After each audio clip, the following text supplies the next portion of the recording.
नमस्कार प्यारे साथियों। आज हम जो है उत्तर वैदिक काल का धार्मिक जीवन देखेंगे।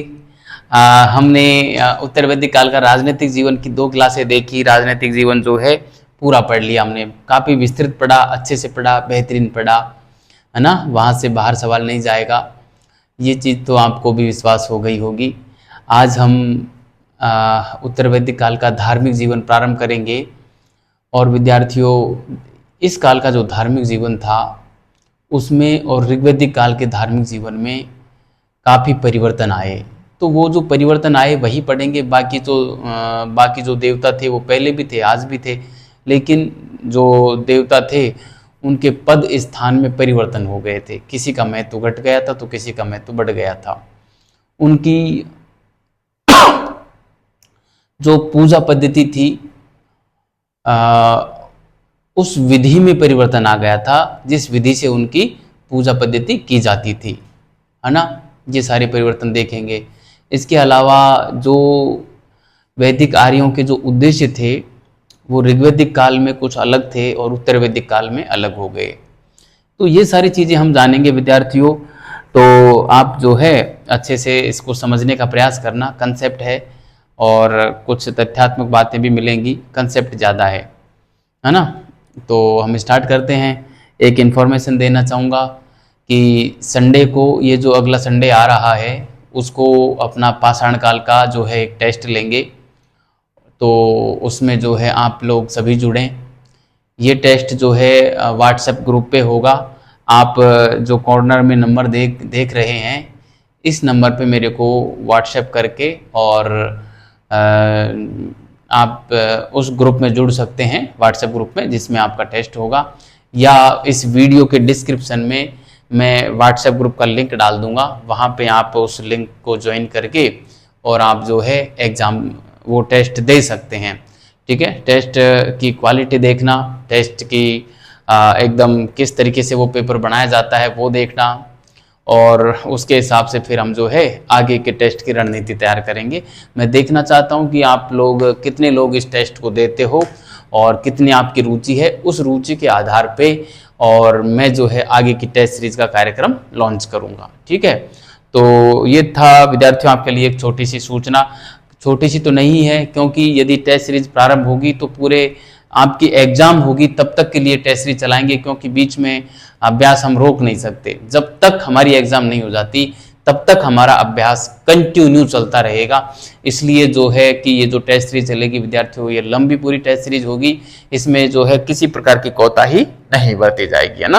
तो मैं चाहता हूँ कि टेस्ट सीरीज भी आप लोग ज्वाइन करें, दें। एक चीज़ ज़रूर कहूँगा, टेस्ट सीरीज जो है उसके लिए आपको शुल्क पे करना पड़ेगा, है ना, क्योंकि उसमें काफ़ी सारी मेहनत होगी। और मेहनत तो खैर मैं कर ही रहा हूँ, ये मेहनत कम नहीं है, बहुत अधिक मेहनत है। हर कोई नहीं टिकता आके, और लेकिन मैं ये तो करता हूँ, करूँगा ही। लेकिन उसमें क्या टाइपिंग का भी होगा और फिर अन्य कई सारा खर्चा होगा, बहुत अधिक समय लगेगा, तो उसके लिए आपको जो है कुछ करना पड़ेगा। ठीक है, तो चलो मैं आता हूँ आज के टॉपिक पे। टॉपिक है हमारा उत्तर वैदिक काल का धार्मिक जीवन। ठीक है, इसको क्या हो गया है फिर, सॉरी। हाँ, उत्तर वैदिक काल का आर्थिक नहीं पढ़ रहे भैया, धार्मिक पढ़ रहे हैं। क्यों आर्थिक लिख रहे हो? धार्मिक काल पढ़ेंगे पहले। ठीक है, पहले धर्म को समझ लेते हैं, फिर अर्थ को समझ लेंगे। धर्म, अर्थ, काम, मोक्ष, चार पुरुषार्थों की बात भी आएगी अब उत्तर वैदिक काल तक आते आते, क्योंकि पुरुषार्थों की कल्पना जो है सॉरी ऋग्वैदिक काल में नहीं हुई थी, है ना। चारों आश्रमों की कल्पना नहीं हुई थी ऋग्वैदिक काल में, लेकिन उत्तर वैदिक काल में इनकी कल्पना होगी, है ना। वो सारी बातें हम करेंगे, लेकिन वो सामाजिक जीवन का हिस्सा है। उत्तर वैदिक काल का धार्मिक जीवन में विद्यार्थियों, हम 3 बिंदु हम इसमें प्रमुख रूप से देखेंगे, जिसमें जो पहला बिंदु रहेगा वो रहेगा उद्देश्य में परिवर्तन। पहला क्या रहेगा? उद्देश्य में परिवर्तन। उद्देश्य में परिवर्तन का मतलब क्या होता है, मैं समझा रहा हूं आपको। कि इनके जो धार्मिक कार्य जो करते थे विद्यार्थियों, उनमें परिवर्तन आ गया था कि वो क्यों करते थे, है ना। जैसे ऋग्वैदिक काल में जो ये धार्मिक कार्य करते थे, जैसे सामान्य सी है जो यज्ञ करना, सामान्य रूप से एक स्तुति प्रार्थना करना कि हे भगवान, बस ठीक है इतना कर दिया, है ना। और सामान्य सी एक पूजा पद्धति होती थी, पूजा अर्चना होती थी, है ना, जिसका उद्देश्य होता था भौतिक सुखों की प्राप्ति, है ना। कोई पारलौकिक कल्पना नहीं थी, मोक्ष की अवधारणा नहीं थी ऋग्वैदिक काल में, है ना। तो वो लोग जो है सुख संपत्ति चाहते थे। वो कहते थे कि मुझे 100 पुत्र मिल जाएं, है ना, इसलिए वो भगवान की प्रार्थना करते थे। वो कहते थे कि मेरे 1000 गायें हों, है ना। लेकिन इस काल में आते आते, उत्तर वैदिक काल में आते आते ये लोग निर्वाण की बात करने लगे, मोक्ष की बात करने लगे। जैसा कि श्वेताश्वर उपनिषद में लिखा है कि जो है आत्मा का साक्षात्कार ही मोक्ष है ना, आत्मा का साक्षात्कार ही मोक्ष है। और जो आत्मा का जो बाह्य स्वरूप है वो माया है। इस प्रकार की बात ये करने लगे थे, आत्मा परमात्मा की बात करने लगे, अध्यात्म की बात करने लगे। कहने का मतलब ये हो गया, है ना। तो उद्देश्य में परिवर्तन हो गया। जहाँ ऋग्वैदिक काल में इनका जो दृष्टिकोण था वो भौतिकवादी था, वहीं उत्तर वैदिक काल में इनका जो दृष्टिकोण था वो आध्यात्मिक हो गया, है ना। इस प्रकार की बात हो गई। तो ये सारी बातें लिखेंगे हम। ऋग्वैदिक काल में इनका जो मार्ग था वो प्रवृत्ति मार्गी था। इस काल में आते आते ये निवृत्ति मार्गी हो गए थे, है ना। तो ये सारी बातें हम इसमें उद्देश्य के परिवर्तन में विद्यार्थियों करने वाले हैं। ठीक है, मैं लिख देता हूँ, आप भी लिखें और काफ़ी अच्छे से पढ़ें विद्यार्थियों। ठीक है, हम स्टार्ट करते हैं आज की इस क्लास को। मैं लिखता हूँ, ठीक है। देखिए, हम यहाँ से बात करेंगे उद्देश्य में परिवर्तन में। देखो क्या क्या परिवर्तन आए। जैसे मैं बात करूँ ऋग्वैदिक काल में, ऋग्वैदिक काल में ऋग्वैदिक काल में धार्मिक कार्यों का उद्देश्य, धार्मिक कार्यों में क्या करते थे, यज्ञ वगैरह जो सामान्य पूजा अर्चना ना, धार्मिक कार्यों का उद्देश्य, भौतिक सुख संपत्ति,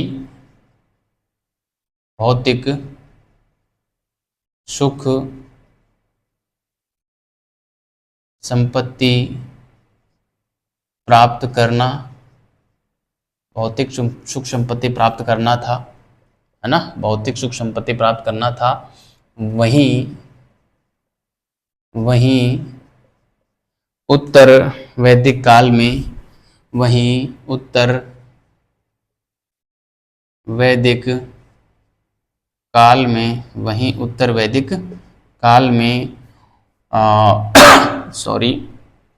इनका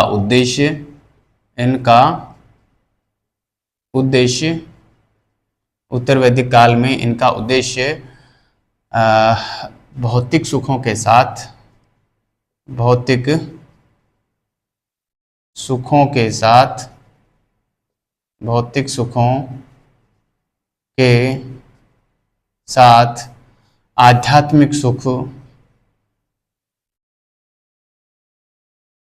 आध्यात्मिक सुख प्राप्त करना हो गया,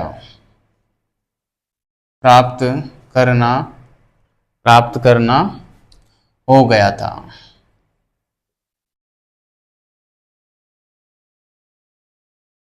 है ना। बड़ी बात है विद्यार्थियों ये कि ऋग्वैदिक काल में जहां इनका उद्देश्य भौतिक सुख प्राप्त करना था, भौतिक सुख सुविधा का मतलब समझ गए। वर्तमान की बात करूं तो कोई जैसे भौतिक सुख में बात करे तो मुझे 4 व्हीलर हो, मेरे पास अच्छा वाला फोन हो, मेरे पास अच्छी बंगला हो, गाड़ी हो, है ना, ऐसी ये भौतिक सुख हैं, है ना। यानी कि जिन सुखों को हम हमारे इस शरीर के माध्यम से भोग सकें, है ना, ये शरीर के लिए हैं सारी, है ना। जैसे इस शरीर को जाने के लिए तो हमको गाड़ी चाहिए, इस शरीर से बात करने के लिए तो मोबाइल चाहिए, वरना जो अंदर जो एक और शरीर इसके अंदर है विद्यार्थियों, को कार्य करने के लिए किसी ये बाह्य साधनों की आवश्यकता नहीं रहती, उसके लिए एक ही साधन चाहिए, ये शरीर बस। कहते हैं कि इस शरीर के अंदर भी विद्यार्थियों 2 शरीर और हैं, कुल 3 शरीर होते हैं, है ना, जिसमें से ये जो शरीर दिख रहा है आंखों से, ये स्थूल शरीर है। इसके अंदर एक सूक्ष्म शरीर और है जो 17 तत्वों से मिलकर बना है, ये 5 तत्वों से मिलकर बना है। उसके अंदर जो एक और शरीर है सूक्ष्म शरीर, वो 17 तत्वों से मिलकर बना है, जिसमें 5 कर्मेंद्रियां, 5 ज्ञानेंद्रियां और जो है 5 कर्मेंद्री, 5 ज्ञानेंद्री और 5 जो है इसमें और रहते हैं, मतलब एग्जैक्टली दिमाग से निकल रहा है, और मन और बुद्धि, ये 2 और हो गए। 5 कर्मेंद्री, 5 ज्ञानेंद्री, 5 जो है तन्मात्राएं और 15 हो गए, और 2 हैं, एक मन और एक बुद्धि, संभवतः यही हैं। ये 17 चीजें मिलकर सूक्ष्म शरीर का निर्माण करते हैं। सूक्ष्म शरीर के अंदर भी एक और शरीर रहता है जिसको कारण शरीर कहते हैं। वो कारण शरीर ही सूक्ष्म शरीर के लिए जिम्मेदार होता है, और सूक्ष्म शरीर के माध्यम से ही हमें ये शरीर मिलता है, ऐसी दर्शन की अवधारणा है ना। तो जो ये जो शरीर दिख रहा है, अभी आप लोग मुझे देख रहे हैं, मैं तो खैर आपको नहीं देख पा रहा, लेकिन जो आप मुझे देख रहे हैं ना, ये मेरा एक स्थूल शरीर है ना। और इस शरीर की सुविधा के लिए जो चीज़ें चाहिए वो हैं भौतिक चीज़ें, और इसके अंदर जो एक और शरीर बैठा है उसके लिए हमें आध्यात्मिक चीज़ों की आवश्यकता पड़ती है विद्यार्थियों, है ना। तो इस प्रकार से आध्यात्मिक सुखों की बात ये लोग करने लगे थे यहाँ पे, है ना। एक बात हो गई ये। मैं बात करूँ तो यहाँ पे जो है उत्तर वैदिक काल जो था वो अब निवृत्ति मार्गी हो चला था, जहाँ ऋग्वैदिक काल प्रवृत्ति मार्गी था, है ना। मैंने आपको पहले भी लिखाया है, एक बात मैं फिर से लिखना चाहूँगा इसको। उत्तर वैदिक काल में लोग, उत्तर वैदिक काल में लोग प्रवृत्ति मार्गी से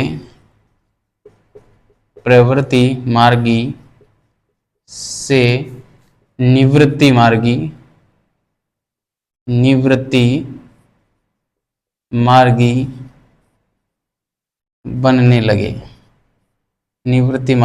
बनने लगे। ठीक है, अब देखो सॉरी, प्रवृत्ति मार्गी निवृत्ति मार्गी में एक बेसिक सा डिफरेंस यहाँ पे करना चाहूँगा। आप इस प्रकार से एक टेबल बना दें, यहाँ पे लिखें प्रवृत्ति मार्गी, यहाँ पे लिखें निवृत्ति मार्गी। चूंकि मैंने यहाँ पे लिख रखा है प्रवृत्ति मार्गी और निवृत्ति मार्गी, तो मैं अलग से नहीं लिख रहा हूँ। इन दोनों में अंतर मैं यहाँ पे बता देता हूँ ताकि आपको जो है अच्छे से ये बात समझ में आ सके। प्रवृत्ति मार्गी ये कहते हैं कि आप कर्म कीजिए, अच्छे कर्म कीजिए ताकि आपको भौतिक सुखों की प्राप्ति होगी, है ना।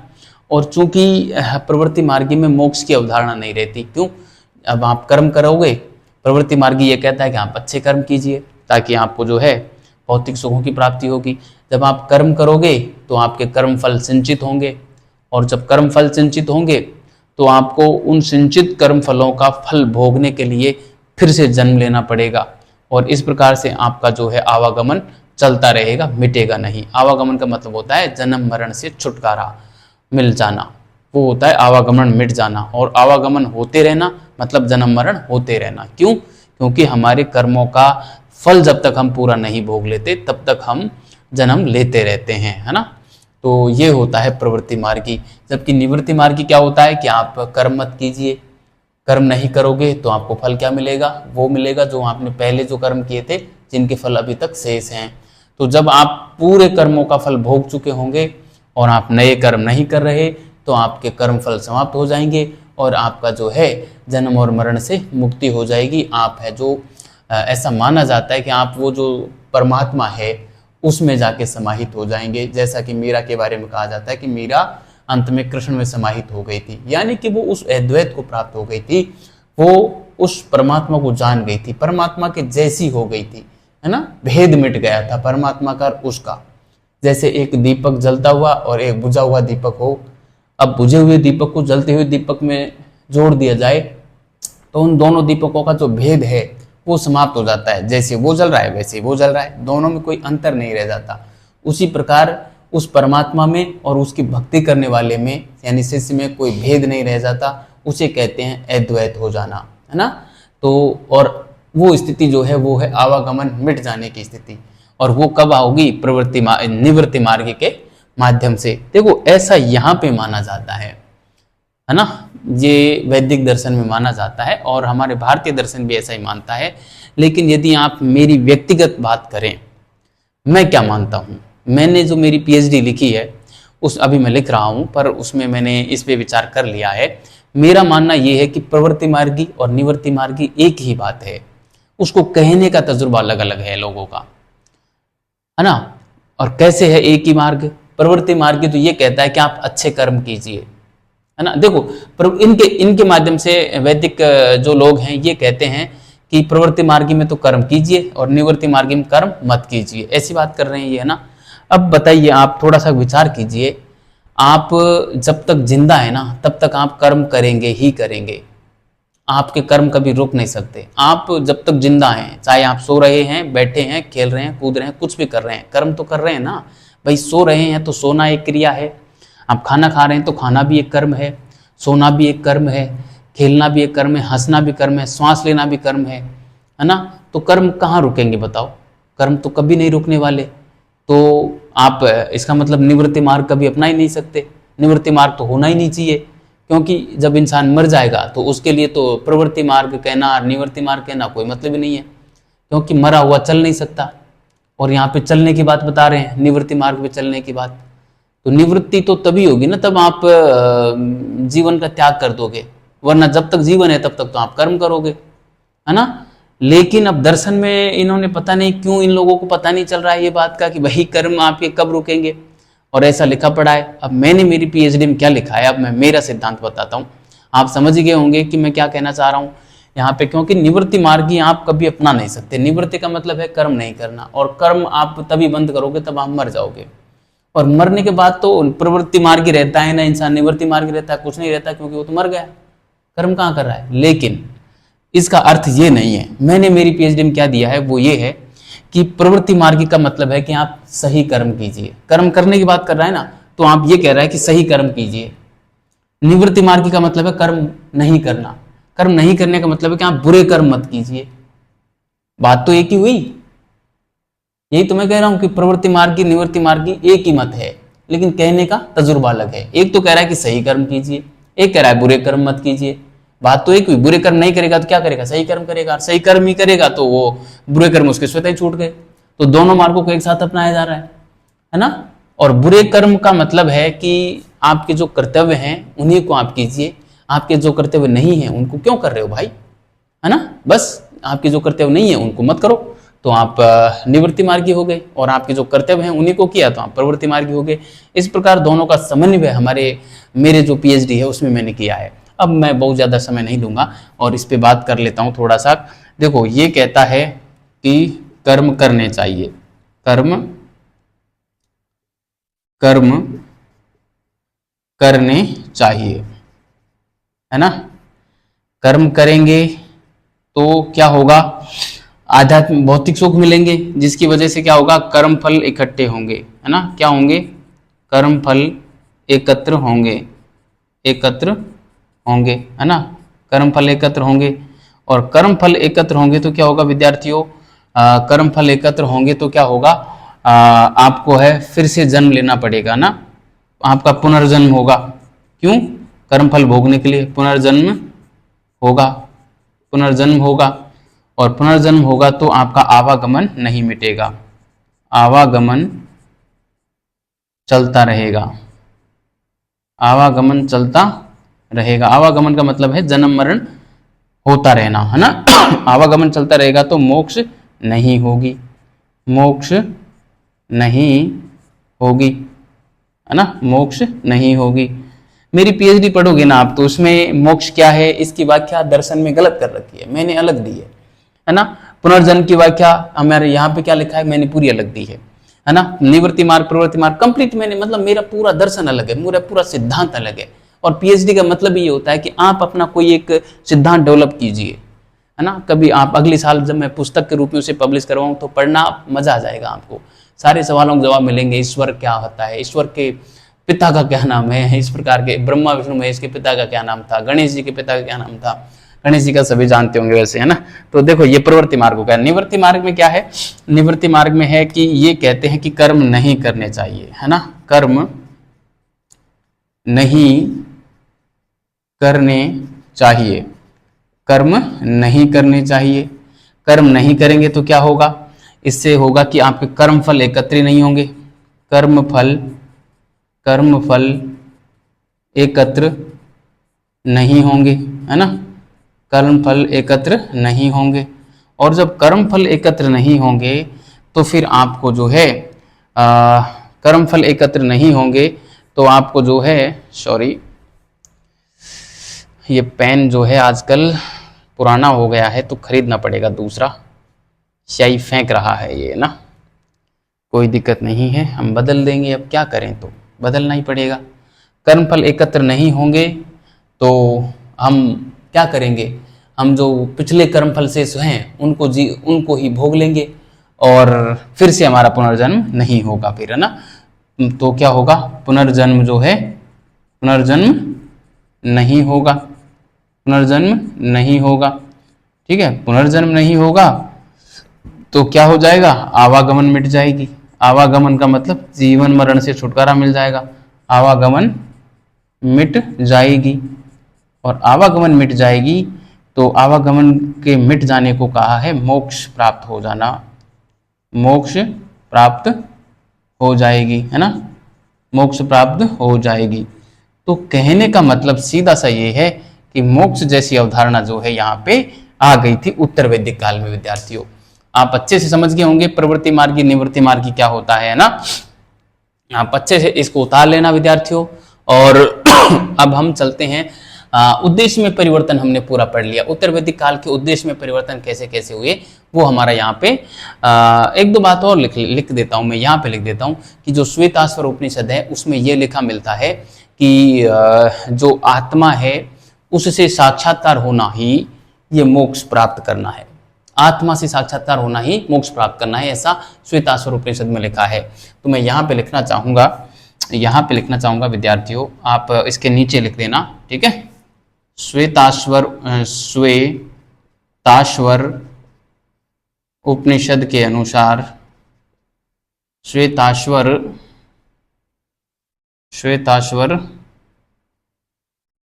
उपनिषद में लिखा है कि, श्वेताश्वर उपनिषद में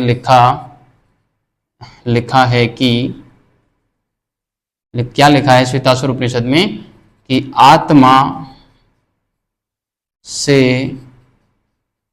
साक्षात्कार ही मोक्ष है ना, आत्मा से साक्षात्कार ही मोक्ष है ना। यहाँ पे आत्मा से साक्षात्कार को ही मोक्ष कहा है। आत्मा से साक्षात्कार का मतलब है विद्यार्थियों अपने आप को जान लेना, है ना। आत्मा मतलब स्वयं, खुद की बात है, खुद का एक अंदर का एक स्वरूप और है विद्यार्थियों।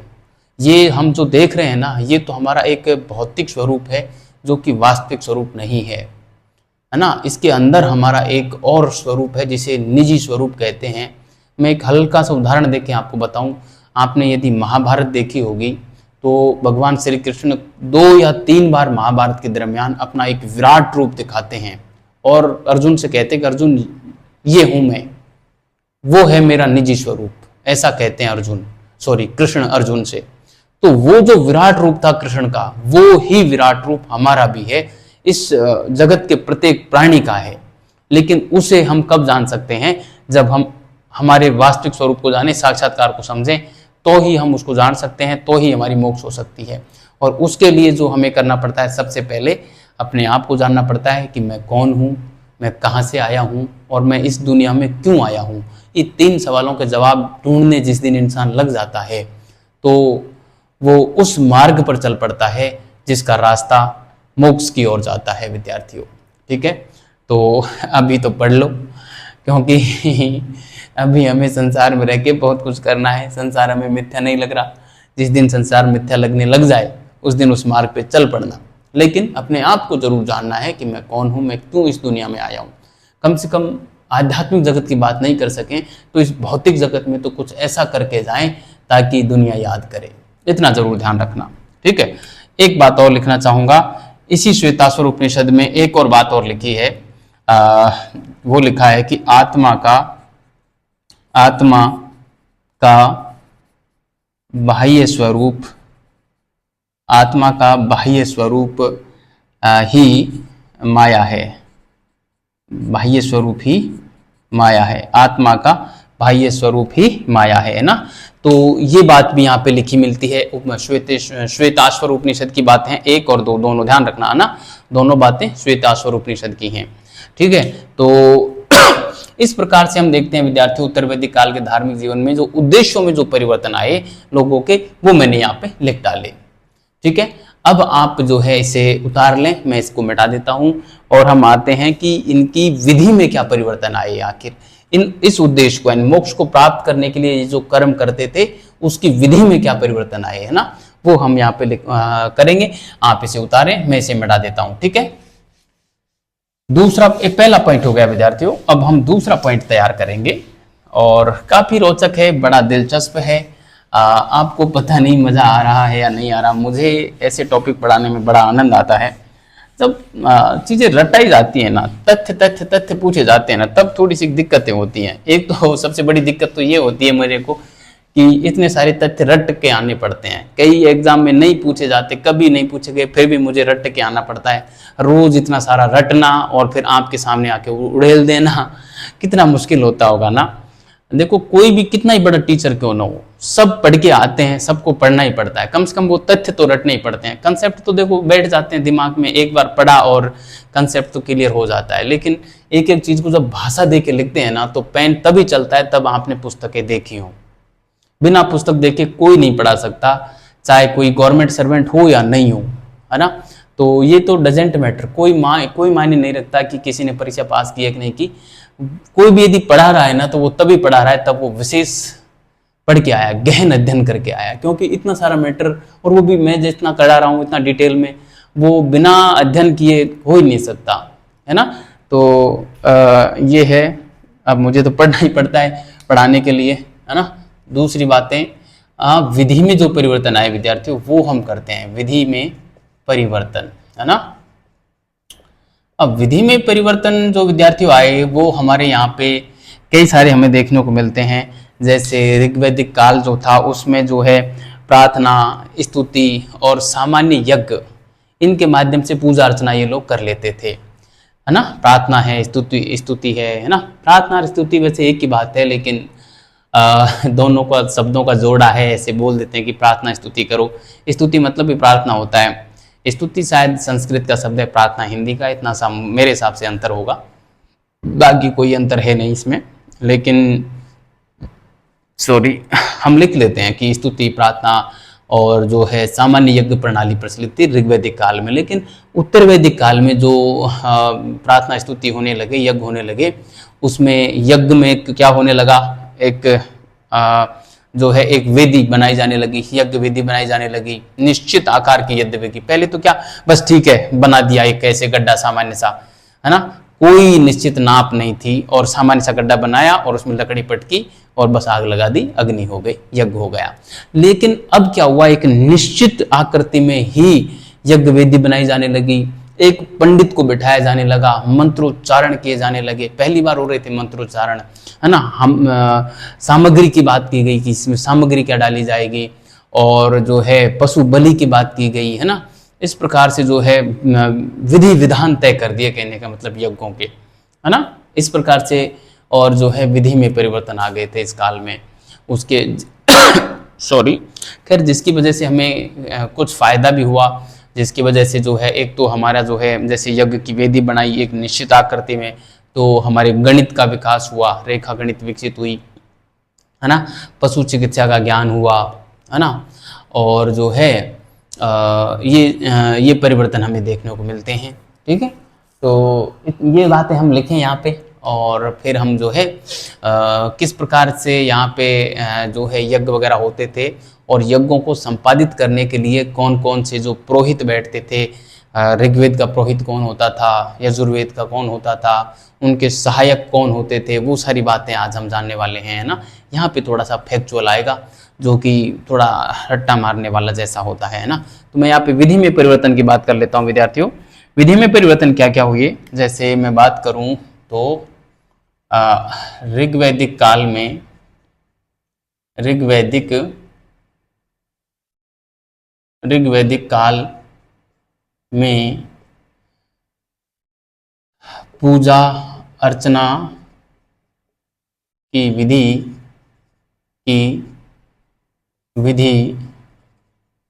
सामान्य थी। पूजा अर्चना की विधि सामान्य थी, जिसमें प्रार्थना स्तुति व सामान्य यज्ञ प्रणाली प्रचलित थी।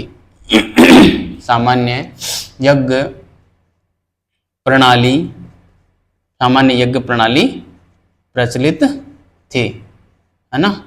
सामान्य यज्ञ प्रणाली प्रचलित थी, लेकिन उत्तर वैदिक काल में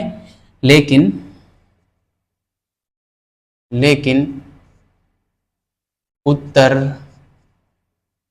वैदिक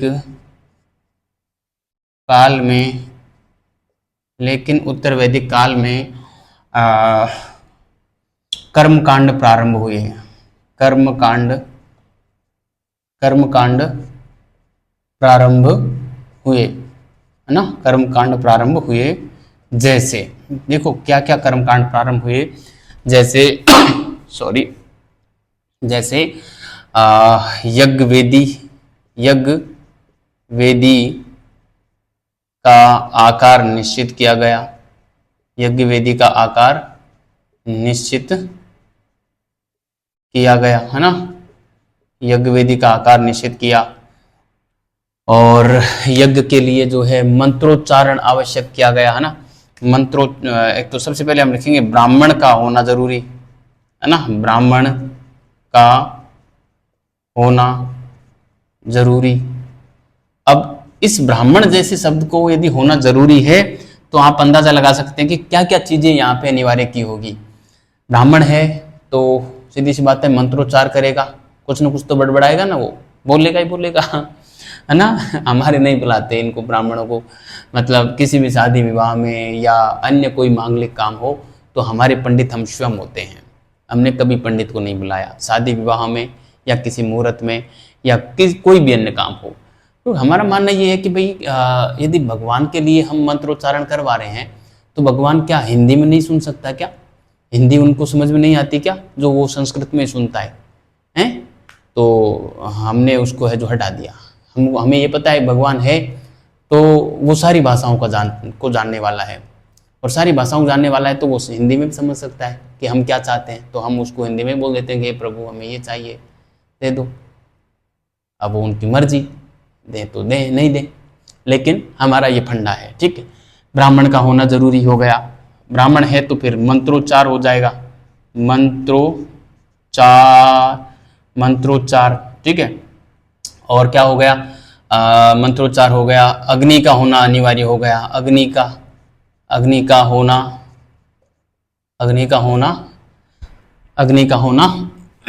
अनिवार्य हुआ, ठीक है। अग्नि का होना अनिवार्य हुआ, ठीक है। इसके अलावा मैं यहाँ पे बात करूँ विद्यार्थियों, अग्नि का होना अनिवार्य हुआ।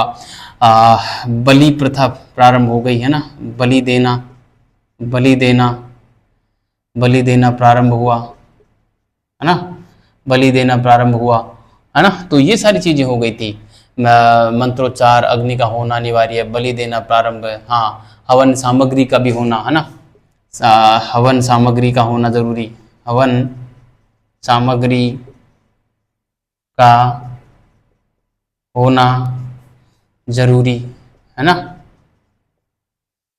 जरूरी। ये सारे परिवर्तन आ गए थे विद्यार्थियों, जो कि ऋग्वैदिक काल में नहीं थे, उत्तर वैदिक काल में ये सारे आ गए। अब इनका कुछ हमको जो है कुछ फायदा भी मिला, है ना। इनसे हमें क्या फायदा मिला, देख जैसे मैं यहाँ पे लिखना चाहूँ तो इससे क्या फायदे मिले देखिए, इससे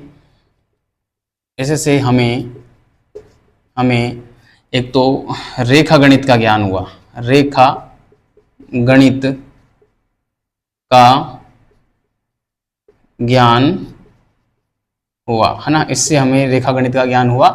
और एक है जो पशु चिकित्सा का भी ज्ञान हुआ, है ना, पशु चिकित्सा का ज्ञान हुआ, ठीक है, पशु चिकित्सा का ज्ञान हुआ। और एक बात इससे और निकल के आई कि ब्राह्मण जो था ये बड़ा, इसका महत्व में बड़ा परिवर्तन आया, है ना, ब्राह्मण के महत्व में व्यापक वृद्धि हुई, है ना, व्यापक वृद्धि हुई, ठीक है। अथर्ववेद में इसे भूदेव कहा गया है। अथर्ववेद में ब्राह्मण को भूदेव कहा गया है, ठीक है। अथर्ववेद में ब्राह्मण को भूदेव कहा गया है, ठीक है विद्यार्थियों, अच्छे से याद रखना, काफी इंपॉर्टेंट बात है, ठीक है। देखिए मैंने अभी इस ब्राह्मण के ऊपर जो कमेंट किया कि हम नहीं बुलाते, क्या आवश्यकता है ब्राह्मण की, कोई देख रहा हो ब्राह्मण हो तो वो बुरा मत मानिएगा, ब्राह्मणों से ऐसे हमारी कोई दुश्मनी नहीं है, हम सिर्फ ब्राह्मणवाद के विरोधी हैं। जो ये विचारधारा है ना कि ब्राह्मण का होना ही अनिवार्य है ना, तो ऐसी विचारधाराओं को हम कर्मकांड मानते हुए, कुप्रथा मानते हुए, और हम इन सबको नहीं बुलाते। और ये प्रथा हमारी कोई नई नहीं है, पिछले 50 साल से समथिंग ये हमारे चल रहा है, और हमारे गांव में ये लोग जो है कोई भी नहीं करते, इस प्रकार की प्रथाओं को नहीं मानते। जैसे कोई किसी का देहावसान हो जाता है तो उसकी अस्थियों का विसर्जन करने के लिए जो लोग गंगा जाते हैं, गंगा में ले जाके डाल के आते हैं, वो हम नहीं करते। हम केवल जहाँ जलाते हैं वहीं तीसरे के दिन जाके और उन हड्डियों को इकट्ठा करके आ जाते हैं, बस, इससे ज़्यादा हम नहीं करते कुछ भी। और ना ही हम नियुक्ता वगैरह करते, है ना, कुछ नहीं करते। ढोंग ढपाने, हम इनको ढोंग ढपाने मानते हैं, मतलब, है ना, हम मूर्ति पूजा वगैरह भी नहीं करते। इस प्रकार से जो है ईश्वर है तो उसको हम इस मानव के रूप में ही मानते हैं, मतलब नर सेवा ही नारायण सेवा है, इस प्रकार की भावना रखते हुए, और जो है हम उस ईश्वर को मानते हैं, निराकार के रूप में मानते हैं कि अभी वो निराकार है। साकार रूप में भी यदि हम कर्म करें और हम अपने आप को उस लेवल पे तराश लें कि हमारे अंदर के सारे अवगुण मिट जाएं, तो हम उस निराकार ईश्वर को भी देख सकते हैं। वरना अन्यथा हमारी जो इन आंखें हैं, इनके ऊपर अज्ञानता का पर्दा पड़ा हुआ है, इस वजह से हमें ईश्वर नहीं दिखता। जैसे ही वो अज्ञानता रूपी पर्दा हटेगा तो वो ईश्वर हमें जो है साक्षात दर्शन दे देंगे। इन मूर्तियों में और इस प्रकार से हम विश्वास नहीं करते, इसलिए मैंने ये बात कह दी थी। कोई हो तो बुरा मत मानिएगा, और मैं उसे क्षमा प्रार्थी, तो मैंने कोई गलती तो की नहीं है, लेकिन फिर भी मैं क्षमा प्रार्थी हूँ यदि किसी के भावनाओं को ठेस लगी हो तो, ठीक है। वैसे ऐसा कुछ था भी नहीं, ठीक है। तो अब देखिए इसमें और क्या क्या हुआ विद्यार्थियों। यहाँ पे जो ब्राह्मण की इसमें वृद्धि हुई, तो ब्राह्मण का देखो, जैसे अथर्ववेद का भी ब्राह्मण एक तय कर दिया कि अथर्ववेद का जो होगा वो कौन होगा, होत्रा होगा, है ना, जो मंत्रोच्चारण करेगा, है ना, फिर उसके कुछ सहायक ब्राह्मण होंगे, इसके अलावा जो अथर्ववेद होगा उसका भी एक ब्राह्मण, एक पुरोहित तय कर दिया, है ना, जिसको अधवर्यु कहा गया, है ना, जिसका काम भी तय कर दिया कि वो है जो विभिन्न कर्मकांडी जो अनुष्ठान थे उसका संपादन करता था अधवर्यु।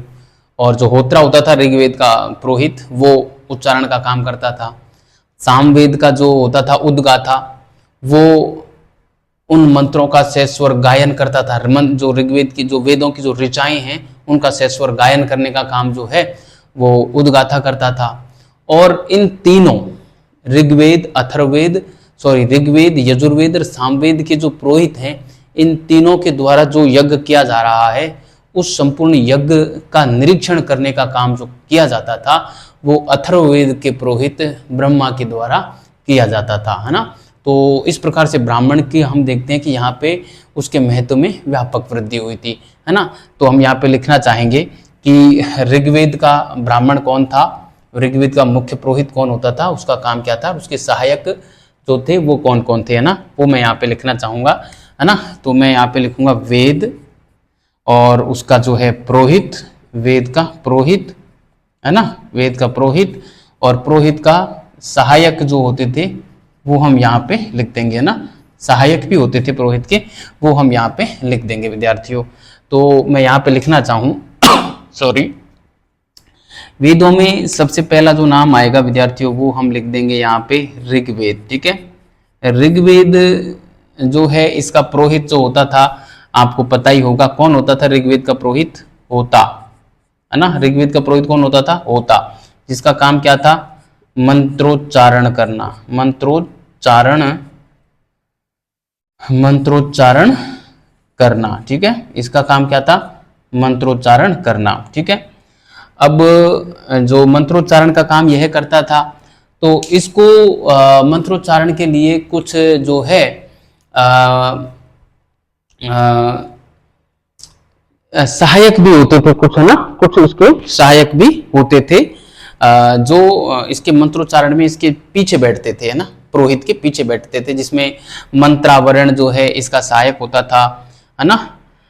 मंत्रावरण है, अच्छा वाक है ना, मंत्रावरण जो है, और जो है अच्छा वाक है, और जो है एक नाम और मिलता है गास्तुत मिलता है, अच्छा वाक, गास्तुत और मंत्रावरण, ये तीन इसके सहायक हुआ करते थे। देखो ना, मैं थोड़ा सा नजदीक लिख देता हूँ, सहायक को हम यहाँ पे लिख देते हैं, है ना।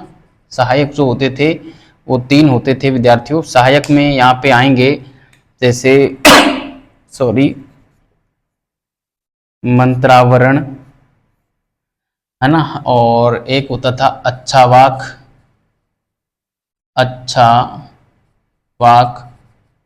और एक होता था मंत्रावरण, अच्छा वाक और ग्रास्तुत,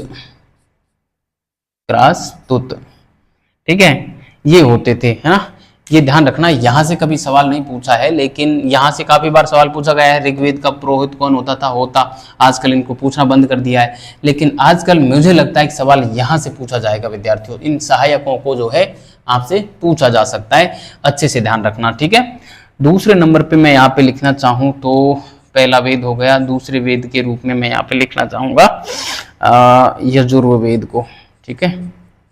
यजुर्वेद का जो पुरोहित होता था वो होता था अध्वर्यु, है ना, अध्वर्यु होता था, जो कि क्या करता था, जो कर्मकांडीय कार्य थे उनको संपादन करता था, ना, कर्म कांडों को संपादित करने का काम करता था, ना, कर्म कांडों का संपादन, है ना, कर्म कांडों का संपादन करता था, जिसमें इसके जो सहायक होते थे विद्यार्थियों, अध्वर्यु के जो सहायक होते थे वो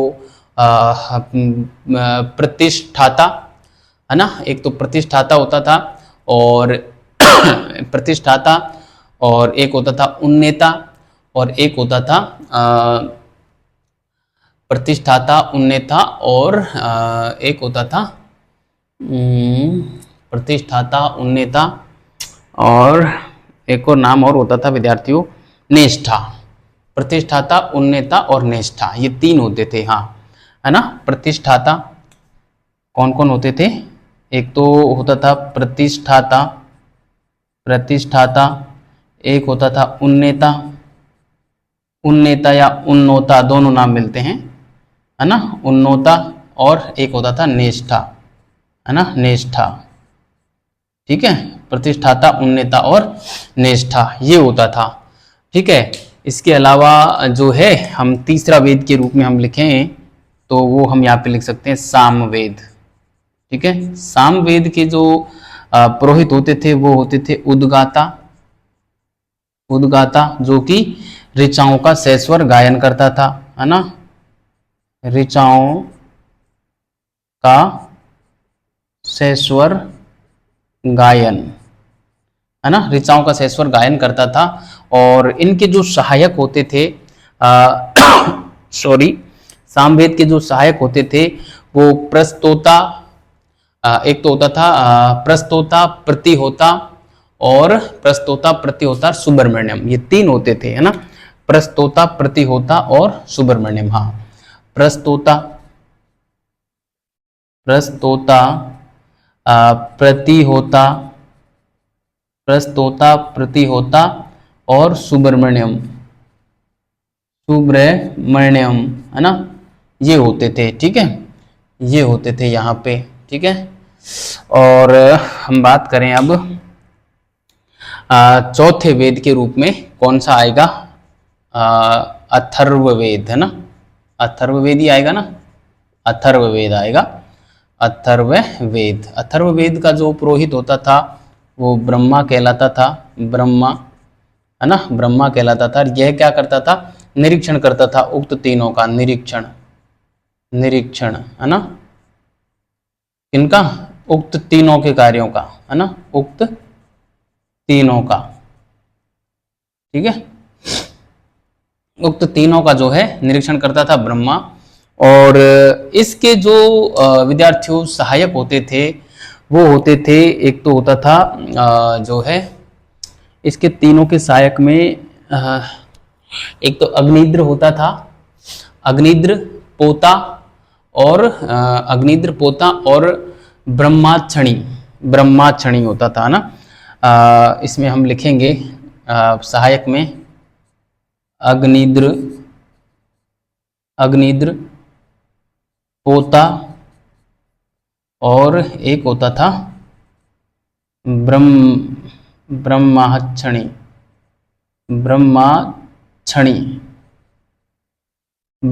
है ना, ब्रह्माक्षणी। इसमें मुझे लगता है कि कुछ मैं भूल रहा हूँ। ये जो शब्द है इसका थोड़ा सा जो है लेटेस्ट वर्जन, अभी मेरे को याद नहीं यार, लेटेस्ट वर्जन क्या, ब्रह्माक्षणी कुछ ऐसे ही नाम मिलता है ना। आप यदि ये सही होगा तो यही रहेगा, अभी याद आ जाएगा तो मैं भी लिखवा दूंगा, नहीं आएगा तो जो है मैं है कल की क्लास में आपको ठीक करवा दूंगा। ठीक है, अभी जो है ब्रह्माक्षणी नहीं, ब्रह्मणाक्षणी था, सॉरी, ब्रह्मणाक्षणी, है ना। हाँ ठीक है,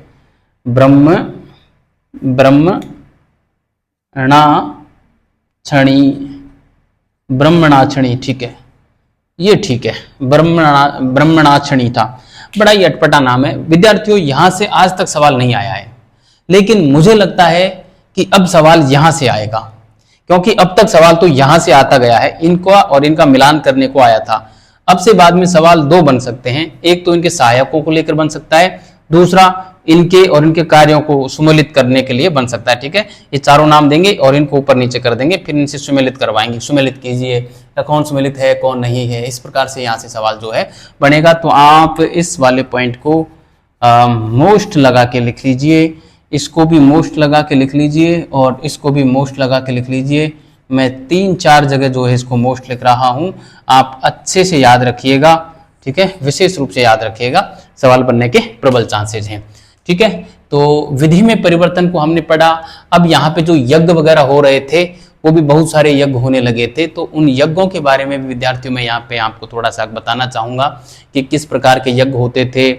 और जो है अग्नि जो होती थी, अग्नि के भी 2 रूप इन लोगों ने माने, अग्नि के जो है 2 रूप माने, उसमें एक तो हो गई स्रोताग्नि और एक समार्ताग्नि हो गई, है ना, स्रोताग्नि और एक हो गई समार्ताग्नि। समार्ताग्नि थी जो हमारे घरों में जो अग्नि काम में ली जाती थी, वो जैसे चूल्हे, भोजन पकाने के लिए जो चूल्हा जलाते हैं और उसमें जो अग्नि काम में ली जाती है वो है समार्ताग्नि। और जो स्रोताग्नि है, स्रोताग्नि यज्ञों में जो आग काम में ली जाती थी वो स्रोताग्नि कहलाती थी, है ना। और यज्ञों की जो अग्नि थी उसको भी यहाँ पे 2 प्रकार के यज्ञ हो गए थे, एक बरही यज्ञ और एक सोम यज्ञ हो गया था, है ना। तो बरही यज्ञ में कौन कौन से यज्ञ आते हैं, सोम यज्ञ में कौन कौन से आते हैं, और ये जो था इधर वाला मतलब समार्ताग्नि वाला, उसमें भी जो है पाक यज्ञ आते थे, कुछ पवित्र यज्ञ माने जाते थे, जिसमें 2, 3, 4, 7 नाम मिलते हैं। वैसे पूरा रटने की आवश्यकता नहीं है, कुछ प्रमुख शब्द जो हैं वो हम यहाँ पे लिख लेंगे, बाकी जो है पूरा लिखने की आवश्यकता नहीं है। ठीक है, तो विद्यार्थियों मैं थोड़ा सा इसको मिटाऊंगा और हम अगले बिंदु पे आएंगे कि अग्नि के रूप हम पढ़ते हैं, अग्नि किस किस रूप में थी। ठीक है, इसी पॉइंट में विधि में परिवर्तन में हम चल रहे हैं अभी। एक बिंदु हमने ये देखा, ठीक है, एक बिंदु ही चल रहा है, अब इसमें दूसरा बिंदु करेंगे स्टार्ट, है ना। दो विधि में परिवर्तन में एक बिंदु ये और दूसरा बिंदु हम चलेंगे अग्नि में परिवर्तन। ठीक है, तो मैं इसको मिटा रहा हूं और आपने इसको उतार लिया होगा। ठीक है, मैं इसको मिटा रहा हूं। ठीक है विद्यार्थियों, तो ये आपको समझ में आ रहा होगा विद्यार्थियों, ऐसा मुझे पूरा यकीन है और आप अच्छे से पढ़ रहे हैं। मैं देख रहा हूं कि मैं लगातार बोलता हूं कमेंट कीजिए कि आपको क्या समझ में आया क्या नहीं आया। मैं कुछ प्रश्न छोड़ के जाता हूं तो उसमें से 2 स्टूडेंट हैं मेरे, मुझे बड़ा सुकून मिलता है जब उनका कमेंट मेरे को आता है, एक किरण चौधरी और एक अंशु भाटिया। अंशु भाटिया का तो गजब का कमेंट आता है, वो उनका तो हमेशा आता ही है, उन्होंने तो बिल्कुल एक तरीके से मुझे जिंदा रखा है।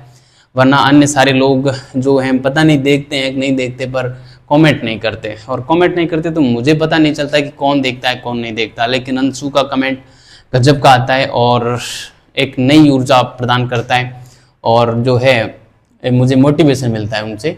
और किरण चौधरी की जो कि काफ़ी सक्रिय स्टूडेंट हैं, अच्छे से मेरे साथ साथ चल रही हैं और सारे मुझे लगता है कि जिस प्रकार वो सवाल मेरे से करती हैं, आज तक सर्वाधिक सवाल किरण ने किए, तो मुझे लगता है उन्हें अच्छे से समझ में आ रहा है और अन्य लोगों को भी आ रहा होगा। अंशु का भी काफ़ी अच्छा रेस्पॉन्स है, लेकिन इन दोनों का ठीक है, बहुत बढ़िया है। तो मैं चाहूँगा कि अन्य लोग भी अपना जो है रेस्पॉन्स दें, प्रतिक्रिया दें कि कैसा क्या चल रहा है, और मैं जो सवाल यहाँ पे आपसे पूछता हूँ उसका कमेंट बॉक्स में जवाब दे के जाएं। देखिए आप यदि किसी कोचिंग में जाते ना तो बड़े सीरियस होके पढ़ते, जबकि इतना कंटेंट आपको किसी सामान्य कोचिंग में तो देखने को ही नहीं मिलेगा। सामान्य क्या, जो नामी कोचिंग है ना, वो भी 150-200 घंटे में है, जो स्कूल व्याख्याता का पूरा पाठ्यक्रम करवा देते हैं, 200 घंटे में करवा देते हैं पूरा पाठ्यक्रम। लेकिन मैं यहाँ पे आपको कम से कम 700 से 800 घंटे बढ़ाने वाला हूँ, है ना, तब जाके हमारा पाठ्यक्रम स्कूल व्याख्याता का पूरा होगा। और इतना डिटेल में पढ़ रहे हैं कि सवाल बाहर नहीं जाएगा ना, इसलिए आप जो है इस कंटेंट की कदर करें और जो पूछा जाता है ना उसका जवाब भी दें, तो मुझे भी थोड़ा सा जो है अच्छा रेस्पॉन्स जो है मिल जाएगा, है ना।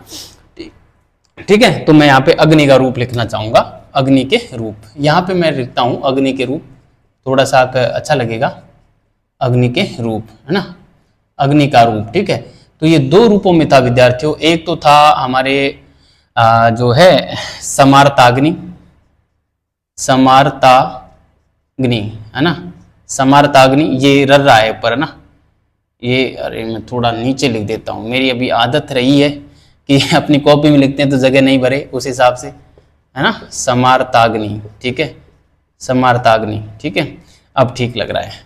और जो दूसरी प्रकार की अग्नि थी वो थी स्रोताग्नि, है ना, स्रोताग्नि। ठीक है, स्रोताग्नि।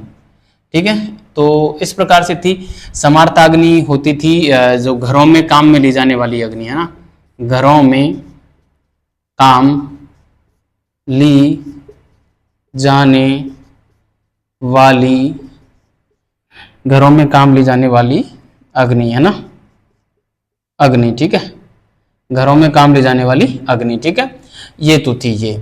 और स्रोताग्नि में क्या होती थी, यज्ञ में काम में ले जाने वाली अग्नि, है ना, यज्ञ में काम ली जाने वाली अग्नि, है ना, यज्ञ में काम ली जाने वाली अग्नि। ठीक है, तो ये होती थी स्रोताग्नि। ठीक है, अब स्रोताग्नि को भी 2 भागों में बांटा गया विद्यार्थियों, एक जो है सोम यज्ञ के रूप में और एक जो है हरवी यज्ञ के रूप में, है ना, हरवी यज्ञ और सोम यज्ञ। मैंने शायद अरही यज्ञ कुछ बोला था, हरवी है वो, है ना, हरवी यज्ञ, है ना। एक यज्ञ कौन सा है, हरवी यज्ञ, हरवी यज्ञ, है ना, हरवी यज्ञ है, और दूसरा है सोम यज्ञ, है ना, कौन सा है, सोम यज्ञ, हरवी यज्ञ और सोम यज्ञ, है ना। तो इस प्रकार से जो है इन्हें बांटा गया था विद्यार्थियों, और काफ़ी महत्वपूर्ण है ये बातें, आप इसे बड़े अच्छे से समझें। इसमें क्या है कि कई प्रकार के जो है यज्ञों की बात यहाँ पे, 7 प्रकार के यज्ञों की बात यहाँ पे की गई, 7 प्रकार के यज्ञों की बात यहाँ पे की गई, और जो है घरों में भी जो अग्नि काम में ली जाती थी उसकी भी जो है यहाँ पे बात की गई थी, है ना। मतलब घरों की अग्नि को पवित्र अग्नि माना गया, है ना, और जो है घरों की अग्नि को भी जो है पवित्र माना गया था। इतनी सारी बातें यहाँ पे देखने को मिल जाती हैं, ठीक है। तो अभी टाइम बच रहा है, मैं लिखा देता हूँ, ठीक है, क्लास का टाइम है, तो हम इसको पढ़ लेते हैं, ठीक है। देखो इसमें जो है हर्वी यज्ञ में और सोम यज्ञ में हम देखें तो प्रत्येक यज्ञों की बात नहीं लिखेंगे, साथ साथ यज्ञ इतना डिटेल में फिलोसफी नहीं पढ़ रहे हैं, समाजशास्त्र में भी ये काफ़ी डिटेल में पढ़ाया जाता है, लेकिन यहाँ इतिहास में हम ज़्यादा डिटेल में नहीं जाएंगे। इसमें तो था हमारे अग्निष्टोम यज्ञ प्रमुख होता था एक तो, है ना। अग्निष्टोम जो यज्ञ होता था विद्यार्थियों, अग्निष्टोम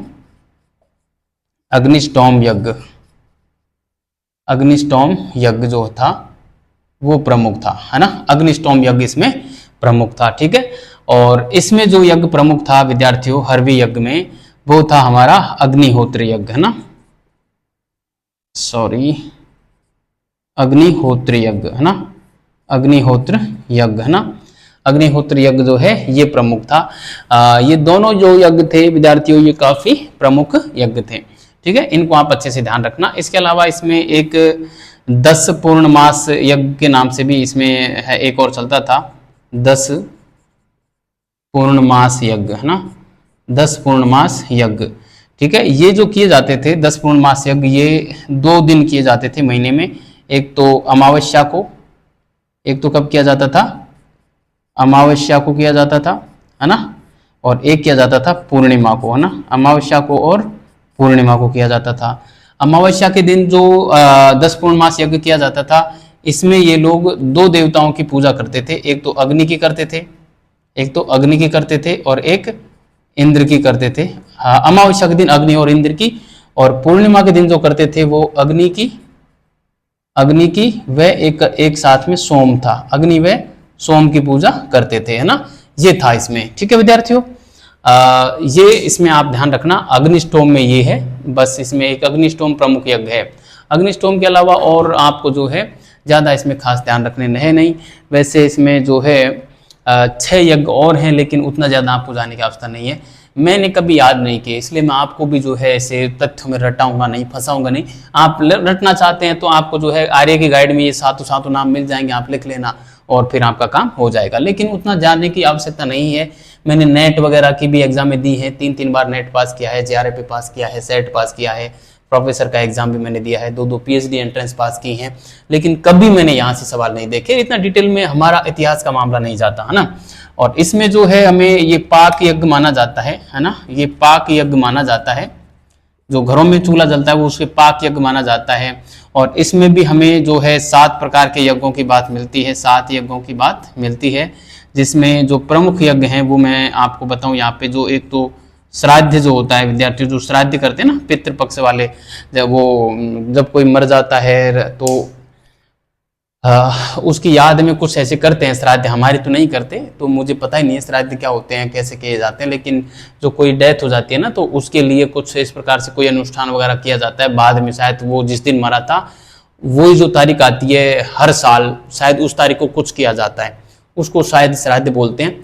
मैंने तो, हमारे कभी होते नहीं तो मेरे को एग्जैक्टली पता नहीं है ना, और किताबों में मैंने ज़्यादा पढ़ा नहीं है, लेकिन इतना ठीक है। इसकी जो शुरुआत की थी वो दत्तात्रेय ऋषि ने की थी, दत्तात्रेय के पुत्र निमि ने की थी, है ना। शुरुआत किसने की इसकी, शुरुआत की मैं बात करूं, शुरू जो किया था वो किया था दत्तात्रेय ऋषि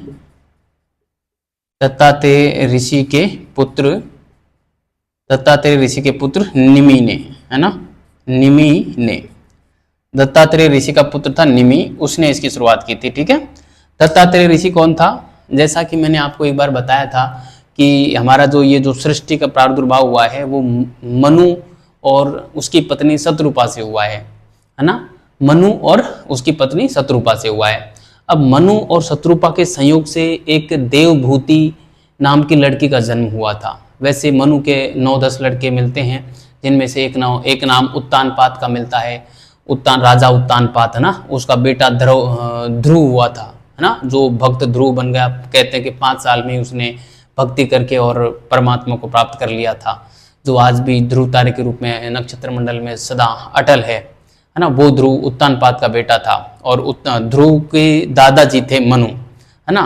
और ध्रुव की जो बुआ लगती थी वो थी देवभूति, है ना।